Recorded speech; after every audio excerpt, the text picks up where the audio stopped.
کچھ منگول جرنیلوں کی طرف سے افواہ پھیلا دی گئی کہ بیدو نے تخت پر قبضہ کر لیا ہے۔ اس پاک انسان کو دنیا آج گیہاتو خان کے نام سے جانتی ہے۔ آخر میں گیہاتو جنگ ہوئی اور گیہاتو پکڑا گیا۔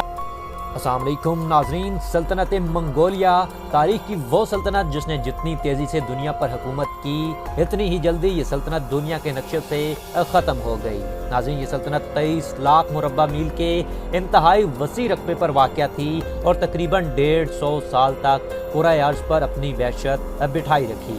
ان حکمرانوں کو تاریخ میں آج کسی ہیرو کی حیثیت سے یاد نہیں کیا جاتا۔ ناظرین، منگولوں نے اپنی 150 سالہ حکومت میں 40 ملین یعنی 4 کروڑ لوگوں کا قتل عام کیا۔ ان کی دنیا میں زوال کی وجہ صرف اور صرف ان کا انسانیت کی توہین کرنا یعنی کہ ان کا ظلم تھا، اور یہاں حضرت علی نے انہی لوگوں کے بارے کافی عرصہ پہلے کہا کہ کفر کی حکومت تو زیادہ دیر چل سکتی ہے لیکن ظلم کی حکومت کبھی نہیں چل سکتی۔ ناظرین، 1206 یعنی 1206 میں یہ حکومت قائم ہوئی اور اسے قائم کرنے والا منگولیا کا ایک عام باشندہ تھا جس نے اپنے باپ کے مرنے کے بعد خود کو موت کے دہانے پر پایا اور کئی سال تک پہاڑوں میں پناہ لی۔ اس کے بعد اپنے دل سے موت کا خوف ختم کیا اور واپس آ کر منگولوں کے چھوٹے قبیلوں کو اکٹھا کیا اور اس کے کئی سال بعد اپنی سلطنت کی بنیاد رکھی۔ ناظرین، تاریخ میں اس کردار کا نام تیموجن تھا جسے آپ چنگیز خان کے نام سے جانتے ہیں۔ دراصل چنگیز خان کا مطلب حکمران عالم ہے، یعنی تمام دنیا پر حکومت کرنے والا۔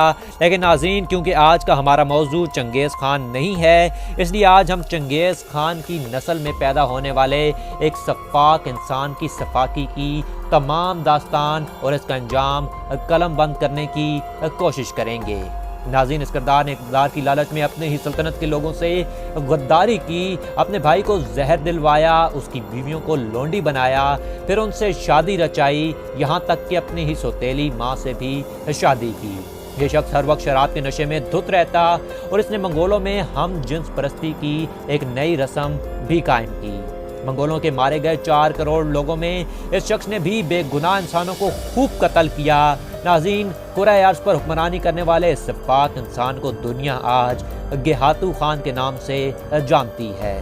ناظرین، سب سے پہلے بات کر لیتے ہیں کہ گیہاتو خان چنگیز خان سے کیسے تعلق رکھتا تھا، کیونکہ ان کی نسل اور ان کی حکمرانی کو سمجھنا کچھ مشکل ہے۔ سب سے پہلے بات کرتے ہیں ہلاکو خان کی، جو چنگیز خان کا پوتا تھا اور اس کے کرتوت آپ بخوبی جانتے ہوں گے۔ ناظرین، چنگیز خان کی اولاد نے منگولیا سلطنت کو ٹکڑوں میں تقسیم کیا اور اس پر اسی لحاظ سے حکومت کی۔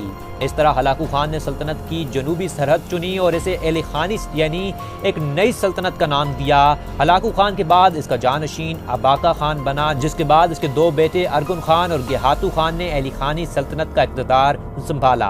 ارگن خان تمام سلطنت کا بادشاہ تھا، جبکہ گیہاتو خان اناطولیہ کا حکمران تھا۔ یہ سلطنت ایران اور اس کے گرد و نواح کے علاقوں پر مشتمل تھی۔ گیہاتو کو ارگن خان کے حکم پر کافی مرتبہ اناطولیہ سے باہر رہنا پڑتا اور مختلف جنگوں میں شریک رہنا پڑتا۔ اسی دوران وہ بہت کم اناطولیہ میں رہتا۔ تاریخ میں اس کے اناطولیہ میں گزارے گئے 11 اہم مہینوں کے بارے واضح ہے، جہاں اس کی ملاقات کونیا میں سلطان مسعود سے بھی ہوئی اور اس وقت کورلس عثمان میں بھی یہی واقعات دکھائے جا رہے ہیں۔ ناظرین، ارگن خان کیمسٹ یعنی کیمیا دانوں کے بارے بہت تجسس رکھتا تھا، تو گیہاتو نے ایک کیمیا دان کی مدد سے ایک ایسا زہر ایجاد کرایا جسے ارگن خان کی خوراک کا حصہ بنا دیا گیا، اور 8 ماہ تک ارگن خان نے وہ زہر کھایا اور اس زہر کے بعد وہ کڑنے لگتا۔ 8 ماہ بعد ارگن خان معذور ہو گیا اور انہی دنوں مر گیا۔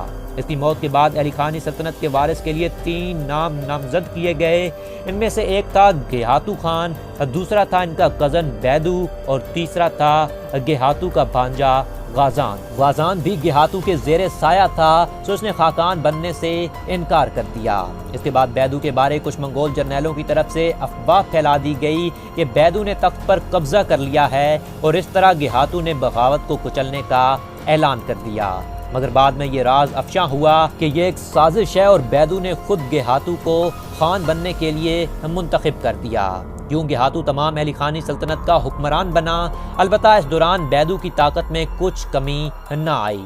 ارگن خان اپنی موت کے بعد بیدو کو حکمران بنانا چاہتا تھا لیکن ایسا نہ ہو سکا۔ اس کے علاوہ گیہاتو نے اپنے بھانجے غازان کو خوش کیا۔ اور اس کی شادی قبلائی خان کی طرف سے آئی گئی ایک شہزادی سے کرا دی۔ ناظرین، یہ شہزادی مارکو پولو کے ساتھ گہاتو تک پہنچی۔ تو سیریز میں شاید آپ کو مارکو پولو کا کردار بھی دیکھنے کو ملے۔ اس کے علاوہ گہاتو نے اپنا مذہب تبدیل کر دیا، کیونکہ منگول ٹانگریزم کے ماننے والے ہیں، سو گہاتو نے اپنا نیا مذہب بدھزم کو چوز کیا اور یوں منگولوں کے درمیان اس کے لیے نفرت پیدا ہو گئی۔ ساتھ ہی ساتھ ان دنوں گہاتو کی فوج میں ایک نیا مرض پھیلا جس سے منگول تڑپ تڑپ کر مرنے لگے۔ اس وجہ سے ان کے معاشی حالات بدتر ہو گئے، سو اس موقع پر گہاتو کو کوئی نئی کرنسی متعارف کرانے کا مشورہ دیا گیا۔ سو اس کو خوب سمجھانے بجھانے کے بعد ایک نیا نوٹ عمل میں آیا اور اس سے تجارت شروع کی گئی۔ اس نے بیدو کے دل میں گہاتو کی نفرت پیدا کی، کیونکہ اس بنیاد سے گہاتو نہ صرف علی خانی بلکہ تمام منگول سلطنت کا حکمران تصور کیا جا رہا تھا۔ انہی دنوں مشہور ہے کہ گہاتو کسی جشن میں شراب کے نشے میں دھت تھا اور اس نے اپنے ایک سپاہی کو کہا کہ وہ بیدو کو بھرے مجمع میں تھپڑ مارے۔ سو اس سپاہی نے ایسا ہی کیا، جس کے بعد بیدو وہاں سے چلا گیا، اور کیونکہ منگول اس کے مذہب کی وجہ سے اس سے نفرت کرتے تھے، سو انہوں نے بیدو کا ساتھ دینا مناسب سمجھا۔ ناظرین، ان کی دشمنی نے طول پکڑا اور بیدو نے ایک ایک کر کے ریاست کے تمام گورنروں کو مارنا شروع کر دیا۔ بغداد کے گورنر کو پکڑ لیا۔ اس موقع پر گہاتو نے اپنے کمانڈر کو بیدو کے مقابلے بھیجا تاکہ وہ خود اناطولیہ روانہ ہو سکے، مگر سب خاک گیا۔ آخر میں گہاتو کے ساتھ تبریز کے مقام پر جنگ ہوئی اور گہاتو پکڑا گیا۔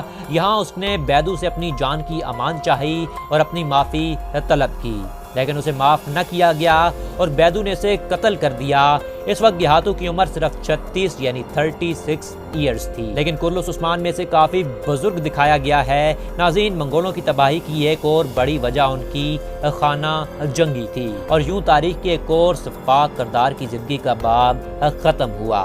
چنگیز خان، مارکو پولو اور دیگر کرداروں کے بارے اگر آپ جاننا چاہتے ہیں تو ایک کمنٹ ضرور کیجیے گا تاکہ ہمیں لگے کہ آپ دیکھنا چاہتے ہیں۔ امید ہے آپ نے ویڈیو پسند کی ہوگی۔ ہمیں یوٹیوب پر بھی سبسکرائب کیجیے۔ اپنا خیال رکھیں، خوش رہیں، خوش رکھیں۔ اللہ حافظ۔